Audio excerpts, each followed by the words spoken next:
یہ آتے ہیں وہی جن کو سرکار بلاتے ہیں۔ مبارکباد کے مستحق حاجی صاحب بھی اور ان کے ساتھ آپ سبھی لوگ، اس لحاظ سے کہ آپ خود نہیں آئے، آپ کو بلایا گیا۔ اور جو سرکار جس کو بلا لیں اس کی کتنی بڑی خوش قسمتی ہو سکتی ہے یہ خود اندازہ کر لیں۔ الحمدللہ مجھے ہر سال یہاں آنے کا اعزاز حاصل ہوتا ہے۔ میں دیکھ رہا ہوں کہ پہلے سالوں کی نسبت اب کے رونق بھی زیادہ ہے، نظم و ضبط بھی پیسالی ہے، اور نعت خوان حضرات اور علماء اکرام جنہوں نے اپنے بیان سے ہمیں نوازا ان کا معیار بھی پہلے سے بہت بہتر تھا۔ تو سچی بات یہی ہے کہ جب قافلہ روانہ ہوتا ہے تو پھر لوگ ساتھ ملتے رہتے ہیں، چلتے رہتے ہیں، اور اس کا اہتمام قدرت خود کر دیتی ہے۔ صرف بات کہتی ہے اندر خلوص ہونا چاہیے۔ اگر آپ لوگوں کے اندر خلوص ہے تو یہ رونقیں لگی ہوئی ہیں، اگر خلوص ہے تو یہ برکتیں بھی ہیں، یہ رحمتیں بھی ہیں۔ مجھے امید ہے کہ یہ برکتیں، یہ رحمتیں اسی طرح ہوتی رہیں گی اور بڑھتی رہیں گی انشاءاللہ۔ ہر محفل کا میرے عزیزان گرامی ایک پیغام ہوتا ہے۔ ہم لوگ یہاں کس لیے بیٹھے ہیں؟ کوئی بات تو ہے نا کہ جس کے لیے ہم آج صاحب یہاں جمع ہیں۔ آپ نے اتنے اچھے دوستوں کو جمع کیا ہے، اس بستی کے لوگ بڑے شوق سے آئے ہیں۔ بظاہر تو ایک ہی مطلب سمجھ آتا ہے کہ ہم غوث پاک علیہ رحمت کے دیوانے ہیں، ان کے پروانے ہیں، ان کے فرزانے ہیں، ان کی محبت میں یہاں بیٹھے ہوئے ہیں، اور اس محبت کے پیچھے ہماری یہ سوچ ہے، ان کا نظر ہے کہ ہم سرکار کی محفل میں جائیں گے تو سرکار کی رحمت سمیٹ کر لائیں گے۔ تو الحمدللہ رحمتیں تو ہمیں ملیں گی، یہ تو ہمارا ایمان ہے۔ لیکن جس کے ساتھ محبت کی جاتی ہے اس محبت کا ایک تقاضا ہے، وہ یہ ہے کہ ہم جس سے محبت کرتے ہیں اس کی بات بھی تو مانیں، اس کی بات پہ عمل بھی تو کریں نا، پھر تو محبت ہے۔ ورنہ خالی محبت صرف زبانی محبت ہے، عملی طور پہ کوئی محبت نہیں ہے۔ میں زیادہ ٹائم نہیں لوں گا، پہلے انہوں نے بہت اچھا بیان کیا اور ان کی تقریر کے بعد پھر تقریر اچھی نہیں لگتی ہے۔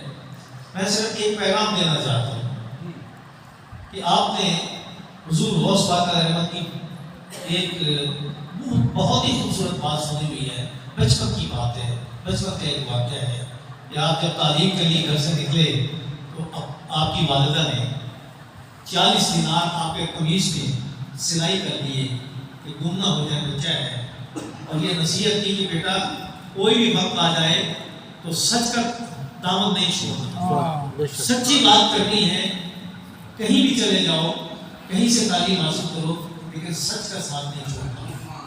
راستے میں آپ نے سنا ہے، پڑھا ہے کہ کافر کو ڈاکو نے لوٹ لیا، اور ایک ڈاکو کہتا ہے کہ بچے تمہارے پاس میں کچھ ہے؟ آپ نے فوراً کہا 40 دینار۔ اس وقت دینار 40 دینار ہونا بہت بڑی رقم تھی اس وقت میں۔ اس نے سوچا معصوم سا بچہ ہے، ایسے اس نے بڑھ لگا دی۔ سردار سے کہا کہ ایک بچہ ہے، معصوم سا بچہ ہے، چہرہ نورانی نظر آتا ہے، بات میں تاثیر ہے، کہتا ہے 40 دینار ہیں، لاؤ۔ سردار نے پوچھا کہ بچے تم ڈرے نہیں ہو، خوف نہیں ہے تمہیں کسی کس بات کا؟ کہ تمہارے پاس پیسے ہیں، ہم لوٹنے والے ہیں، تمہیں پتہ نہیں ہم تمہارے پیسے لوٹ لیں گے، چھین لیں گے، تم نے سچ کیوں بتا دیا؟ انہوں نے کہا کہ جناب میری والدہ نے مجھے حکم دیا تھا کہ بیٹا سچ بولنا۔ سبحان اللہ۔ اب کیسی بھی مصیبت آ جائے سچ بولنا ہے۔ وہ گھبرا گیا، کام اٹھا، اس نے کہا ایک معصوم سا بچہ اپنی والدہ کو اپنے ساتھ ساتھ لیے جا رہا ہے، نصیحت کے اعتبار سے اپنی والدہ کو ساتھ ساتھ لیے جا رہا ہے، اس کی نصیحت پر عمل کر رہا ہے، تو میں بالغ آدمی ہوں، سمجھدار آدمی ہوں، میں نے اتنی زندگی گزاری ہے، یہ اپنی والدہ کا پیغام نہیں بھولا، خدا کا پیغام بھولا اور ہم توبہ کی، سامان واپس کیا لوگوں کا اور سرکار سے معافی مانگی اور پورے کا پورا جو بولا تھا ڈاکٹروں کو توبہ قائم کر کے اللہ کے مقرر بندوں میں شامل ہونے کے لیے تیار ہے۔ اب یہ کس بات کی دلیل ہے کہ اگر آپ یہ کہتے ہیں کہ میرے پاس کچھ نہیں ہے، جو تو والدہ سے وعدہ کیا ہوا تھا وہ خلاف ہوتا، دوسرا اس سچ کی تاثیر سامنے آتی ہے تو توبہ نہ کرتے۔ تو آج کی اس محفل میں ہم بیٹھے ہیں اس بات کی محبت میں، تو کیا ہمارا کوئی فرض نہیں بنتا؟ اگر میں یہ کہوں کہ جو غوث پاک رحمت کو مانتا ہے وہ ہاتھ کھڑا کرے، وہ سارے کھڑے کرتے ہیں، سبھی کریں گے ماشاءاللہ۔ اچھا اب وہ ہاتھ کھڑے کرے جو غوث پاک کی بھی مانتے ہیں، بہت کم لوگ کھڑے کرے جو غوث پاک کی مانتے ہیں۔ مسجد میں سچ بولنا ہے، مادر خدا ہے، دیکھیے روپ نہیں چلے گا، یہاں سچ کی بات ہو رہی ہے۔